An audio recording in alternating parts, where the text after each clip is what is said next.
Sir ಹೇಳಿ ಯಾವಾಗ ಮಾಡ್ತೀರಾ ಪ್ರಮೋಷನ್? ನಿನ್ ಯಾಕೆ ಪ್ರಮೋಷನ್ ಮಾಡ್ಬೇಕು ಸರ್? ನೀವ್ ನಂಗೆ ಮೆಸೇಜ್ ಮಾಡಿದ್ರಲ್ಲ ನಾಳೆ ಆಫೀಸ್ ಬೇಗ ಬಂದ್ಬಿಡು ಪ್ರಮೋಷನ್ ಇರುತ್ತೆ ಅಂತ. ಪರಮೇಶ್ ಇರ್ತಾರೆ ಸಿಇಒ, ನಿನ್ ಟೈಮ್ ಕರೆಕ್ಟ್ ಆಫೀಸ್ ಬರಕ್ ಹೇಳ್ತಾ ಇದ್ರು. ಮೆಸೇಜ್ ಓದಕ್ ಬರಲ್ಲ. ಓಡಲ್ಲೇ ನೀನ್ 10th ಪಾಸ್ ಆಗಿದ್ಯಾ ಇಲ್ವಾ ನೀನು?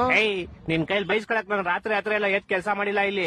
ರಾತ್ರಿ ಎಲ್ಲ ಎದ್ ಯಾವಾಗ ಮಾಡಿದ್ದು ಕೆಲಸ ನೀನು? ಅದೇ ಸರ್ ರಾತ್ರಿ ಎಲ್ಲ ಎದ್ದಿ ಕೆಲಸ ಮಾಡಿಲ್ಲ ಇಲ್ಲಿ ಅಂತ ಹೇಳಿದ್ ನಾನು. ನಿಮ್ಗೆ ಕಿವಿ ಸ್ವಲ್ಪ ಕ್ಯೂಡ್ ಅನ್ಸುತ್ತೆ. Shut up you idiot. ಒಂದು ಕೆಲಸ ನೆಟ್ಟಿಗೆ ಮಾಡಲ್ಲ ನೀನು. ಕ್ಲೈಂಟ್ಸ್ ಎಲ್ಲ ಬಂದ್ ಕಂಪ್ಲೇಂಟ್ ಮಾಡ್ತಾವ್ರ ನಿನ್ ಮೇಲೆ. ಏನಂತ ಕಂಪ್ಲೇಂಟ್ ಮಾಡ್ತಾವ್ರೆ? ಕರೆಕ್ಟ್ ಪ್ರಾಜೆಕ್ಟ್ ಕೊಡಲ್ಲ, ಬಾಯ್ ಬಂದಾಗ ಮಾತಾಡ್ತೆ ಕ್ಲೈಂಟ್ ಗಳ ಹತ್ರ.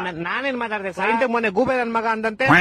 ಅದು ನಾನ್ ಅಂದಿಲ್ಲ ಸರ್, ನಾನ್ ಕೇಳಿದವ್ನ ಗೂಬೆ ನನ್ ಮಗನೇನೋ ನೀನು ಅಂತ. ಅವ್ನು ಇಲ್ಲ ಅನ್ಬೇಕಾಯ್ತು. ಅವ್ನ್ ಸುಮ್ನೆ ನನ್ನೇ ಗುರಾಯಿಸ್ತವನೆ ಬೇವರ್ಸಿ ತರ. ಗೂಬೆ ನನ್ ಮಗ ತಾನೆ ಅವನು. ಇನ್ನೊಂತವ್ನಿದ್ರೆ ಆಫೀಸ್ ಉದ್ದ ನಂಗ್ ಬರೋ ಕೋಪಕ್ಕೆ ಇವಾಗಲೇ ನಿನ್ ಕೆಲ್ಸದಿಂದ ಓಡಿಸ್ಬಿಡ್ಲಾ ಅನ್ಸ್ತದೆ. ನಿಮ್ಮ ಅಪ್ಪ ಬಂದ್ರೆ ಓಡ್ಸಕ್ ಆಗಲ್ಲ ನನ್ನ. ಯಾಕಂದ್ರೆ ನಿಮ್ಮ ಅಪ್ಪ ಈ ಆಫೀಸ್ಗೆ HR ಅಲ್ವಲ್ಲ ಸರ್, ನೀವ್ HR. ನೀವ್ ಬೇಕಾದ್ರೆ ಓಡಿಸ್ಬೋದು ನನ್ನ. ಅಪ್ಪ ದೇವ್ರೆ, ಎಂತ ಗೋಳಿ ಮಗನ್ ಹೈರ್ ಮಾಡ್ಕೊಂಡ್ಬಿಟ್ನಪ್ಪ. ಮೆಸೇಜ್ ಓದಕ್ ಬರಲ್ಲ, ನೆಟ್ ಮಾತಾಡಕ್ ಬರಲ್ಲ, ಕೆಲ್ಸ ಕ್ಲೀನ್ ಆಗಿ ಮಾಡಲಿ. ಏನು? ಓಕೆ ಬಾಸ್, ಓಕೆ ಅಂದೆ.